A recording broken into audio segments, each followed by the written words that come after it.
Aujourd'hui, je voulais vous parler d'un sujet vraiment d'appoint, parce que les vacances d'été sont déjà presque arrivées, presque à nos portes. Est-ce que nos enfants ont besoin de vacances? Alors, la réponse est oui. Si vos enfants vont à la garderie sur une base régulière, s'il vous plaît, prévoyez quelques jours, une semaine minimalement avec votre enfant pour qu'il puisse se reposer.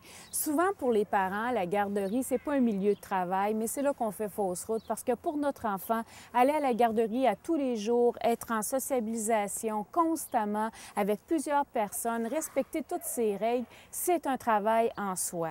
N'oubliez jamais que votre enfant, c'est un être en construction, c'est un être qui est en apprentissage, alors il apprend régulièrement.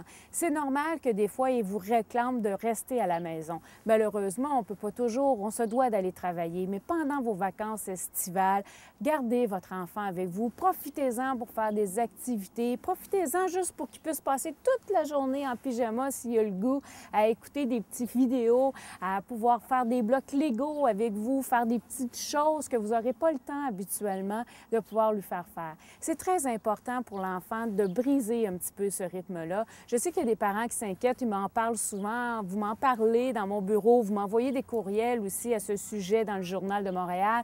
Vous vous demandez, oui, mais Suzanne, ça ne va pas briser le rythme si je le retire de la garderie?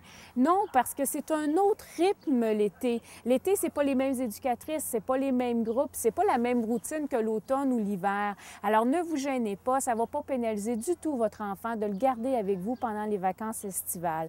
N'oubliez pas aussi que c'est important d'établir des traditions dans votre vie. Alors, profitez-en, faites des activités de famille durant l'été. Planifiez-vous un petit 2 jours à quelque part, juste la famille ensemble, pour que l'enfant, déjà, ça s'introduise dans sa vie et vous allez voir, il va vous en parler sur une base régulière. Par la suite, il va vous dire à quel point il a hâte à ses vacances par lui. On peut mettre des photos sur le réfrigérateur, on peut compter les dodos qui restent à la garderie avant les vacances. Tout ça, c'est des petits trucs pour vous dire à votre enfant, on comprend ton besoin de faire pouf, parce qu'on sait qu'avec le rythme effréné qu'on a toute la journée, durant toute l'année aussi, à dire go, go, go le matin, vite dépêche-toi, on est souvent pressé.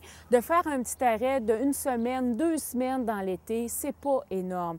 Je sais qu'il y a des parents, malheureusement, qui n'ont pas cette chance de pouvoir avoir même pas 1 semaine durant l'été, mais on peut peut-être demander à grand-papa ou à grand-maman, un oncle, une tante de venir à la maison ou que l'enfant puisse aller dans cet endroit pour se reposer un peu de la garderie. Alors, je vous souhaite de très belles vacances estivales avec vos tout-petits.